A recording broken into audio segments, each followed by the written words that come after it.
Hi, and welcome to our review lesson about factoring. So we're going to just remind you of a few of the tools and tips that you learned in Algebra 1 and Algebra 2 about factoring.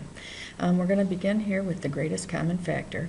And it's true that when we are factoring out the greatest common factor, what we are using is the reverse of the distributive property, where the distributive says number times quantity, and we multiply both things by the quantity or by the number.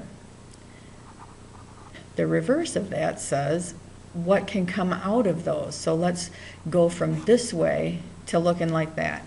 So the question that you have to ask yourself, what's the biggest thing that divides into both terms evenly? And I'm going to underline the two terms. One of them is 10x cubed. The other is minus 4x squared. And the biggest thing that can come out of both of those is a 2x squared, I believe. What's the biggest thing that divides into both things evenly? So if we take 2x squared and think about we're dividing it out, that's going to leave us with a 5x minus a 2. All right?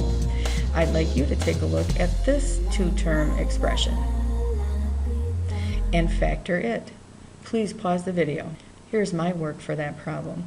The greatest common factor, the biggest thing that divides into both of those terms evenly, is x plus 7 itself. So when I bring the x plus 7 out front, think divide, 2x plus 3 is what's left over.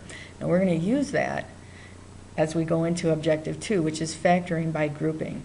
So I'm going to ask you to do this, please. We're going to separate this expression up into two pieces. And what we're going to do is look at greatest common factor in each of the pieces. So the biggest thing that can come out of here is an x squared. That's going to leave us an x plus 5. The biggest thing that can come out of both of these is a negative 2. And if we divide here by negative 2, if we divide here by negative 2, and look at that, folks, we're right back where we were in the previous example. That is, both of these terms have an x plus 5. And when you divide it out, what you're left with is this, an x squared and a minus 2.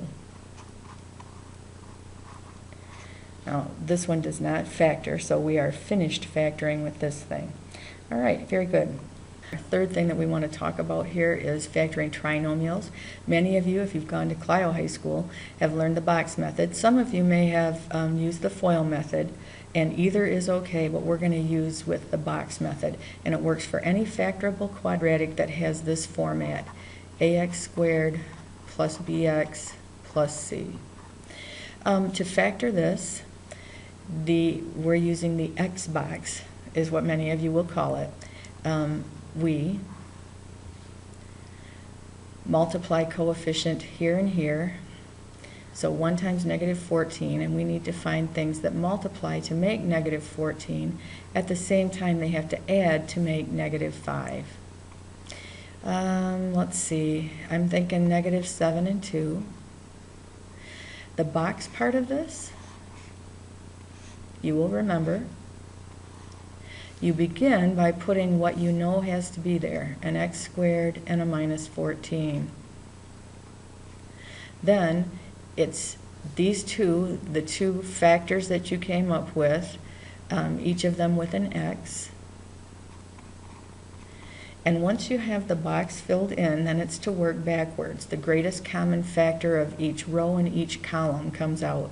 So x squared plus 2x, and x is what we can take out of both of those. That would leave an x for up there as well. If we divide here by x, we get 2, so x plus 2. If we divide here by x, negative 7. So our factorization is these things. X plus 2 times x minus 7. The next one is a little bit more complicated. We're kicking it up a notch, but we're going to ask you to do the same thing. Let's start the x together. We need things that multiply to 3 times 4, which is 12. At the same time, they have to add to negative 13. Our box starts out with the 3x squared in the upper left and the 4y squared in the lower right.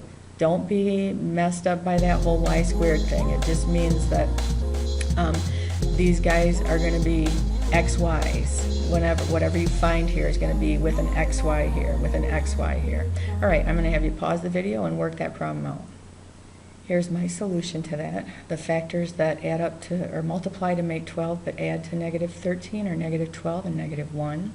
Put those in there, took out greatest common factors, and here is my factorization, 3x minus y times x minus 4y. Now you know not all quadratics are factorable, unfortunately.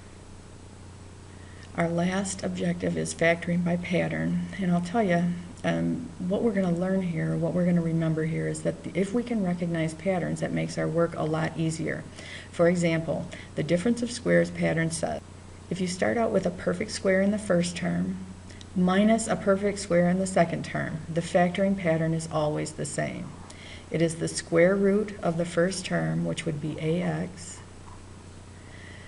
first plus the square root of the second, so by. The second factor has the same two numeric parts, but with a different sign in the middle. So we take the square root of the first, the square root of the second, we add them and we subtract them, and that difference of squares pattern shows up all the time. I'd like you to apply it here, please. So let's pause that tape. Here's my result for that. The factoring pattern makes it so much easier to do. Perfect square here, so we take the square root, and square root of 81x squared is 9x. Take the square root of the second term, which is 7, once with a plus, once with a minus. Okay? Great pattern to remember.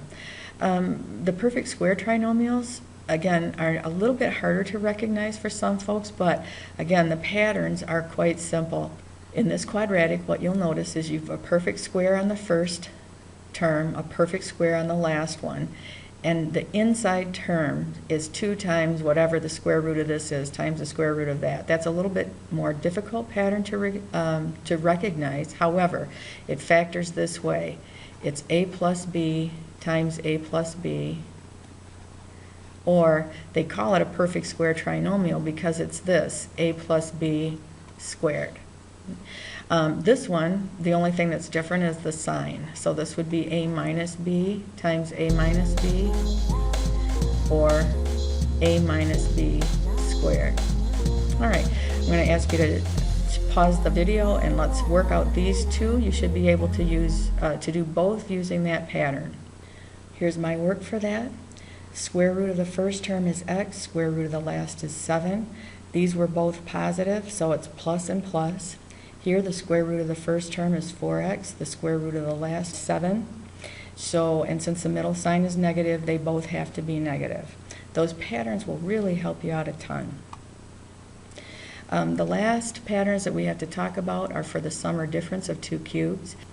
And if we're talking about a sum of perfect cubes, the factoring pattern goes this way. A plus b, so it's the cube root of both. And then a squared minus ab plus b squared. For the difference of cubes, you probably know where this is headed. A minus b, the quadratic left over when you factor out that a minus b, is a squared plus ab plus b squared. I'm going to ask you to apply that here. So we'll ask you to pause the video and factor these two expressions. Here are my responses to those two questions.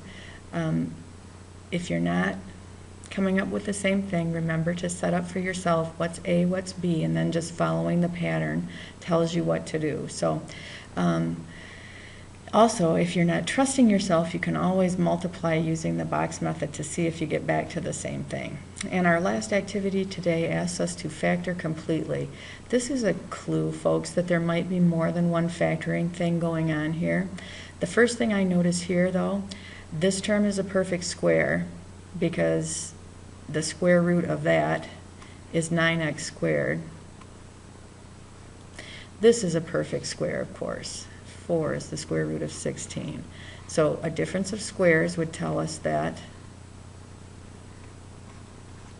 this is true. 9x squared plus 4 is not factorable. You could try forever and not find a way to factor that. But 9x squared minus 4 is, because that's another difference of squares. So to factor this completely, I just am going to bring down the first term, or the first parenthesis, sorry, and then I'm going to apply the difference of squares to this. 3x plus 2, 3x minus 2.